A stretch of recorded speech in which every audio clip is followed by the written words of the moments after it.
우리가 믿는 기독교의 신앙의 핵심은 십자가와 부활입니다.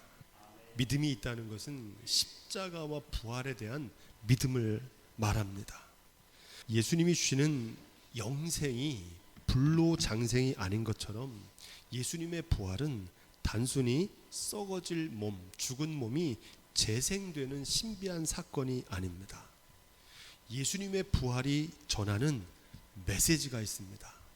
부활은 하나님의 전능하심을 증거합니다. 죽음까지도 정복하시는 하나님의 권능을 나타내는 사건이 바로 부활입니다. 부활은 하나님의 언약이 성취되는 사건입니다. 하나님의 말씀은 어떤 장애물과 방해를 만나더라도 하나님의 때에 하나님의 방법으로 반드시 이루시는 줄로 믿습니다. 부활의 가장 중요한 메시지는 우리 한번 따라해 보겠습니다. 의의 최후 승리다. 말씀대로 죽기까지 순종하실 때 하나님께서 승리하게 하시고 영광스럽게 하시는 의의 최후 승리를 증거하는 사건이 바로 부활입니다. 예수께서 십자가에서 죽기까지 하나님의 말씀에 순종하신 것처럼 하나님께서는 예수님을 부활하게 하시고 승리하게 하시고 영광스럽게 하셨습니다. 이것을 모든 사람들이 고백하는 게 바로 부활 신앙입니다. 하지만 우리의 부활 신앙은 여기서 한 단계 더 나가야 됩니다.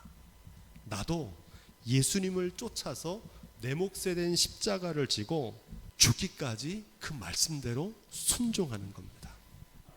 바로 그때 예수님을 부활하게 하시고 승리하게 하시고 영광스럽게 하신 하나님께서 나도 승리하게 하시고 영광스럽게 하실 것을 믿는 믿음입니다.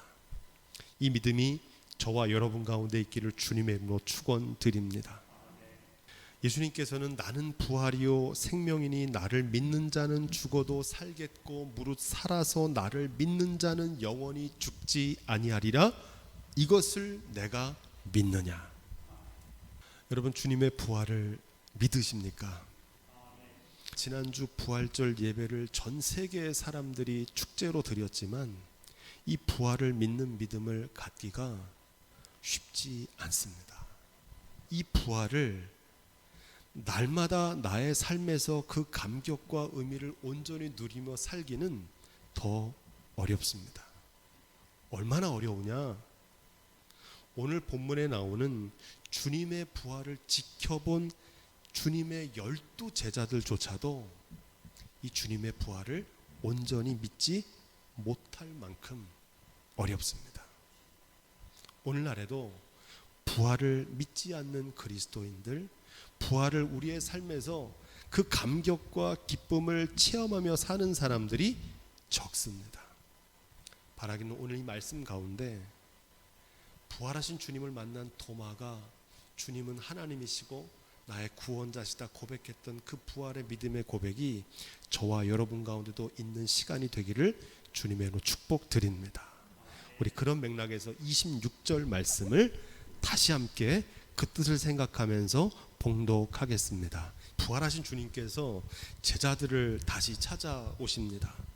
언제 찾아오셨는지가 중요한데 그 시점을 보니까 여드레를 지나서 이렇게 말합니다.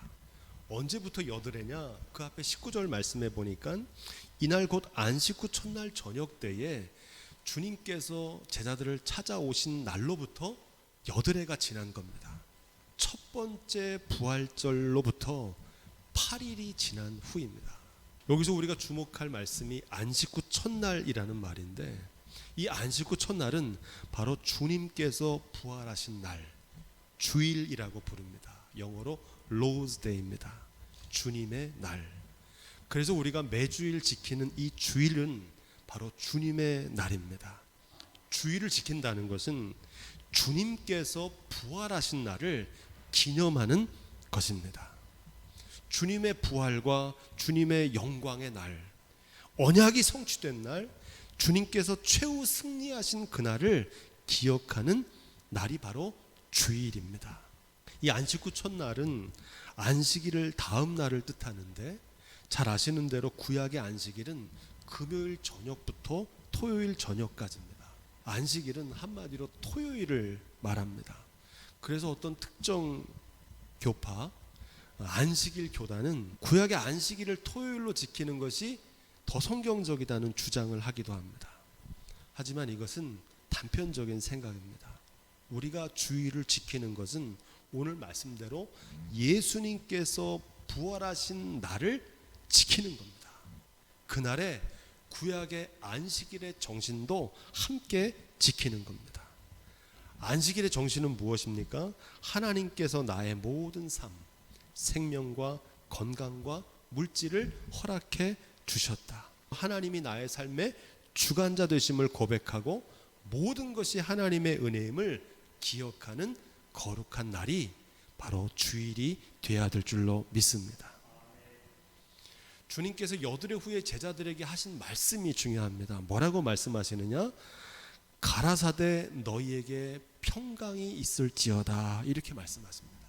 이 평강이 있을지어다라는 말씀을 그 앞에 19절부터 쭉 살펴보면 처음 말씀하시는 게 아니라 3번 거듭해서 말씀하십니다. 이 평강이 있을지어라는 말은 원어로 샬롬이다, 이렇게 말합니다. 이 샬롬은 단순한 인사말이 아니라 2가지 중요한 의미를 담고 있습니다. 그 첫 번째는 두려워하지 말라는 겁니다. 오늘 이 말씀에 보면 문들이 닫혔는데 이렇게 말합니다. 제자들이 문을 닫아둔 이유가 무엇입니까? 두려움 때문이었습니다.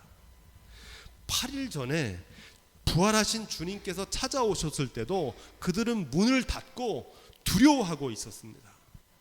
그런데 여드레가 지난 후에도 그들은 여전히 문을 닫고 두려워하고 있었습니다. 믿음의 반대는 믿음 없음이 아니라 두려움입니다. 주님께서는 두려워하지 말라고 말씀하십니다. 평강이 있을지어다 하는 말씀 속에는 또 다른 의미가 있는데 그것은 들뜨지 말라는 겁니다. 부활하신 주님을 보고서 제자들은 기뻐서 어쩔 줄 몰랐습니다. 이 평강이 있을지어다는 말씀을 요즘 말로 바꾸면 너무 힘들다고 두려워하지 말고 모든 게 잘 된다고 자만해서 들뜨지 말라는 뜻입니다. 한마디로 평정심을 유지하라는 겁니다. 대부분 고난과 위기가 찾아오면 두려워하고 낙심하고 불평과 원망을 쏟아냅니다. 또 모든 게 잘 되고 형통할 때는 들뜨고 자만합니다. 잘 될 때나 어려울 때나 흔들리지 않은 평정심을 유지할 수 있는 믿음이 저와 여러분 가운데 있기를 주님으로 부탁을 드립니다. 뭐가 하나 안 됐다고 코가 쭉 빠져서 낙심하지 마시고 또 무엇 하나 잘 됐다고 세상을 다 얻은 것처럼 자만해서도 안 된다는 겁니다. 진정한 믿음은 어떤 환경과 상황에서도 심지어 죽음의 위험 속에서도 요동하지 않고 하나님 안에서 평강을 누리는 힘입니다. 이것이 부활신앙이 전하는, 부활을 통해서 주님께서 전하시는 핵심 메시지입니다. 이 믿음이 저와 여러분 가운데 있기를 주님의 축복드립니다.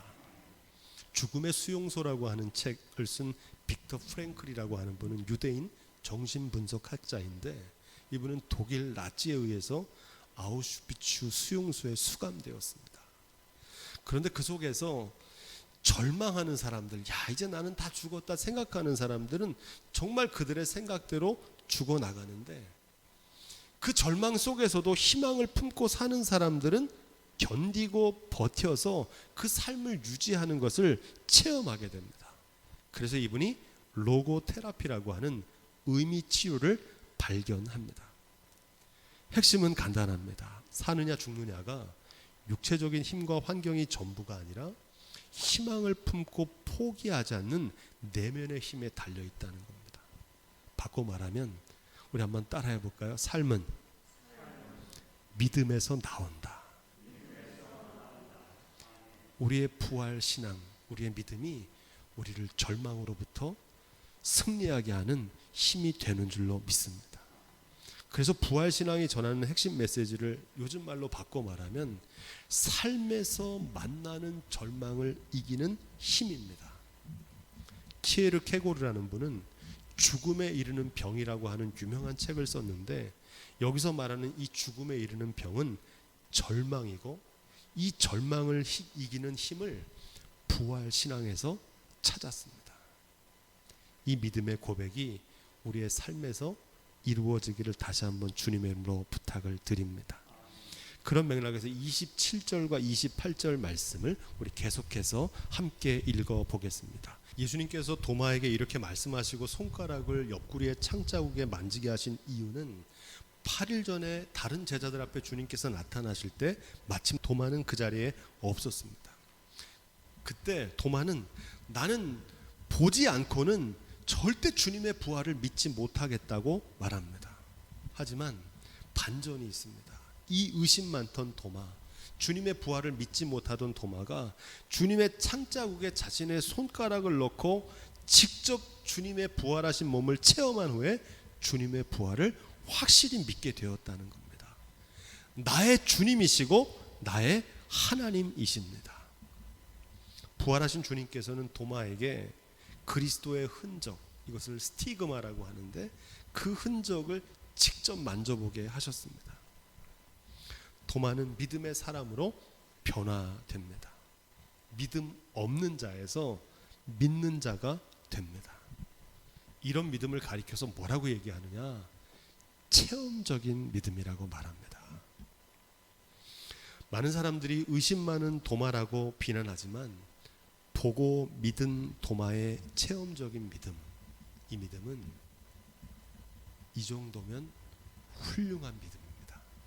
도마는 훗날 힌두교의 나라로 불리는 인도에 가서 복음을 전한 첫 번째 동양 선교사로 불려집니다. 인도 남부의 첸나이라고 하는 곳에 가면 도마 기념교회가 있습니다. 지금도 인도 인구의 3%, 인도 인구가 3%면 약 3,900만 명이거든요. 그 사람들이 기독교인입니다.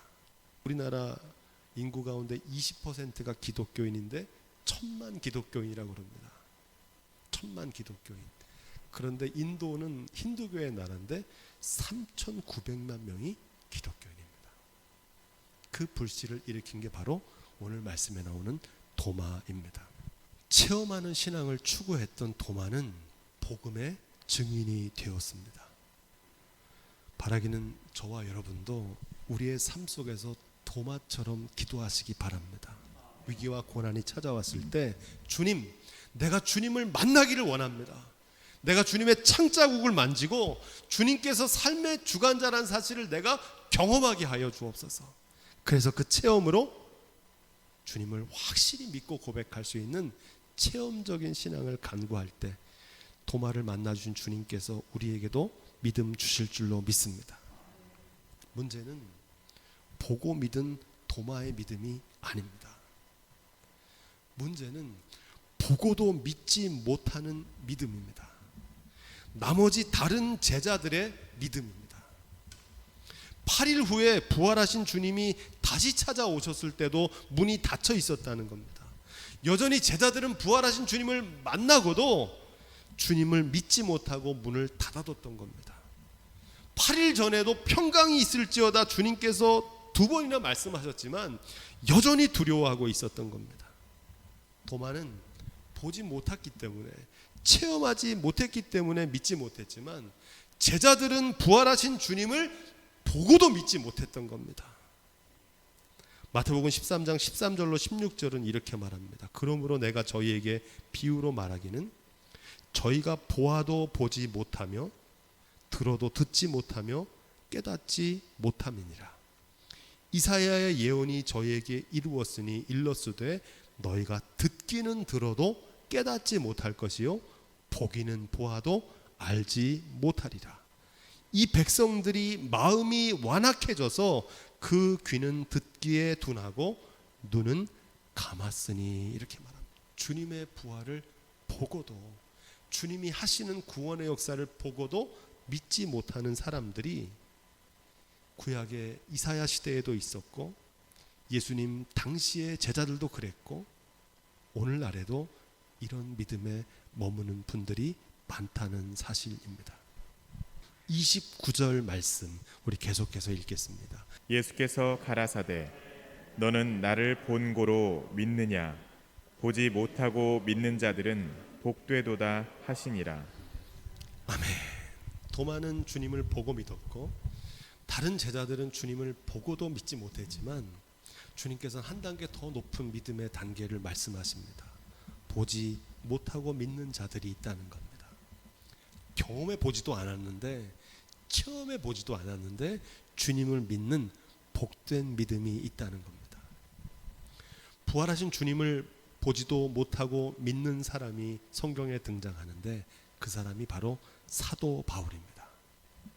사도행전 9장 2절로 9절에 보면 이 사도 바울이 주님을 만난 장면이 나옵니다. 사울이 행하여 다메섹에 가까이 가더니 호련히 하늘로서 빛이 저를 둘러 비추는지라. 땅에 엎드러져 들음에 소리가 있어 가라사대 사울아 사울아 내가 어찌하여 나를 핍박하느냐 하시거늘 대답하되 주여 뉘시오니까 가라사대 나는 내가 핍박하는 예수라.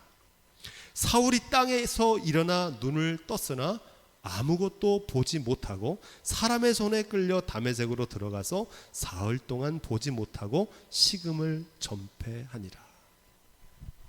위대한 복음의 전도자 사도 바울은 직접 주님을 만나보지 못한 사도입니다. 주님의 죽으심도 보지 못했고 주님의 부활도 경험하지 못했습니다. 하지만 다메섹 도상에서 부활하신 주님의 음성을 듣고 부활하신 주님을 만났고 복음의 증인이 되었습니다.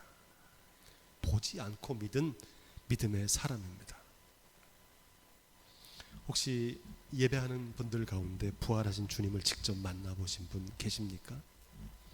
저도 주님을 직접 만나 뵙지는 못했습니다. 하지만 저는 사도 바울처럼 부활하신 주님께서 지금도 우리 가운데 살아계시고 지금도 우리 가운데 역사하심을 확실히 믿습니다. 사도 바울이 다메섹 도상에서 빛 가운데 부활하신 주님의 음성을 듣고 주님을 만난 것처럼 저는 지금 우리가 예배드리고 있는 이 언덕, 이 예배당을 건축하는 과정에서 극심한 환난 가운데 부활하신 주님을 만났습니다. 살아서 역사하시는 삶의 주관자 되신 주님을 생생하게 체험했습니다. 다 끝난 것 같았고 교회 기둥 같은 믿음의 성도들도 낙심하고 떠나버렸지만 그 절망 가운데서 주님께서는 우리를 그 언약의 말씀대로 승리하게 하셨고 그 언약을 하나님의 때에 하나님의 방법으로 성취하셨습니다. 주님의 몸된 교회가 다시 부활하는 사건을 통해서 저는 귀로만 듣던 추상적인 부활신앙에서 눈으로 보는 실제적인 부활신앙을 갖게 되었습니다. 강릉 예한교회가 부활의 확실한 증거입니다. 부활의 증인된 삶을 사시기를 주님의 이름으로 축복드립니다. 사무엘상에 등장하는 아이를 낳지 못해 고통받던 여인 한나는 하나님께 간절히 기도하는 가운데 사무엘을 선물로 받았습니다. 한나의 축복은 단지 아들을 낳은 출산의 기적이 아닙니다. 아들을 낳은 후에 그 사건을 통해서 삶의 주관자 되신 하나님을 만나게 된 겁니다. 그게 한나에게 축복이었던 겁니다. 한나는 이렇게 고백합니다. 여호와 같은 거룩하신 이가 없으시니 이는 주밖에 다른 이가 없고 우리 하나님 같은 반석도 없음이니이다. 여호와는 죽이기도 하시고 살리기도 하시며 음부에 내리기도 하시고 올리기도 하시는도다. 여호와는 가난하게도 하시고 부하게도 하시며 낮추기도 하시며 높이기도 하시는도다. 인생에서 하나님의 놀라운 기적을 체험하는 것은 한나만이 아닙니다. 우리도 놀라운 은혜 가운데 하루하루를 살고 있습니다. 새벽마다 기도하는 기도의 말씀대로 오늘 하루도 귀한 생명 주심에 감사드립니다. 생명은 하나님의 선물이고 건강도 물질도 자녀도 모든 것이 하나님의 은혜인 줄로 믿습니다. 세상에 하나님의 은혜 없이 사는 사람은 단 한 사람도 없습니다. 날마다 그 은혜를 체험하며 살지만 다만 그 은혜가 하나님의 은혜인 줄 모르고 살 뿐입니다. 주님의 부활을 기념하는 주님의 날, 잃어버린 주님의 은혜를 기억하고 그 은혜를 감사하며 주님의 은혜를 소망하는 복된 주일이 될 수 있기를 주님의로 부탁을 드립니다. 부활 주일이 지난 지 한 주간이 지났습니다. 지금 우리가 살고 있는 시대는 박제화된 부활 신앙을 가지고 있는 때입니다. 계란은 먹지만 부활절 칸타타도 하고 부활절 헌금도 드리고 부활의 예배도 드리지만 부활의 신앙을 나의 삶에서 누리며 살지는 못합니다. 그 감격과 그 은혜를 잃어버린 채 살아갑니다. 우리의 믿음이 필요한 순간은 물이 발목이나 가슴에 올 때가 아니라 물이 내 키를 넘는 위기의 순간에 믿음이 필요한 것처럼 부활신앙이 필요한 때는 내 힘으로 해결할 수 없는 고난을 만났을 때입니다. 지금과 같은 전대미문의 재난의 상황입니다. 삶에서 만나는 죽을 것 같은 절망의 순간이 바로 부활하신 주님을 생생하게 만날 수 있는 기회가 되는 줄로 믿습니다. 보고도 믿지 못했던 제자들처럼 재난 가운데 일희일비하지 마십시오. 삶에서 고난과 알 수 없는 재난이 찾아올 때 도마처럼 예수님의 손과 옆구리에 손을 놓고 만져보고 고난 중에 살아계신 주님을 생생하게 만나시기를 간구하십시오. 주님이 고난을 통해서 나도 주님을 만나기 원합니다. 도마처럼 주님을 체험하기 원합니다. 보여주십시오. 제가 믿겠습니다. 바라기는 보지 않고도 믿었던 사도 바울과 같은 믿음의 사람들이 우리 가운데도 나오기를 부탁을 드립니다. 무엇보다 위기의 순간에 믿음 없는 자가 되지 말고 절망의 순간에도 믿는 자가 되시기를 부탁을 드립니다.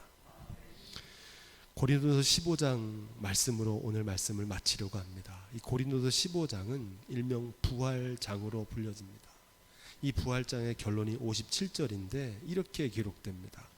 우리 주 예수 그리스도로 말미암아 우리에게 이김을 주시는 하나님께 감사하노니 그러므로 사랑하는 형제들아 따라해 보겠습니다. 견고하며 흔들리지 말며 항상 주의 일에 더욱 힘쓰는 자가 되라. 제가 읽겠습니다. 이는 너희 수고가 주 안에서 헛되지 않은 줄 알미라. 보지 않고도 믿는 사람들이 누구입니까? 어떤 절망과 위험 속에서도 견고해서 흔들리지 않고 주님의 일에 더욱 힘쓰는 사람들입니다. 바라기는 저와 여러분들이 우리의 일상에서 어떤 위기와 어떤 절망 속에서도 믿음 없는 자처럼 행하지 마시고 믿는 자가 되시기를 부활하신 주님의 이름으로 축복드립니다.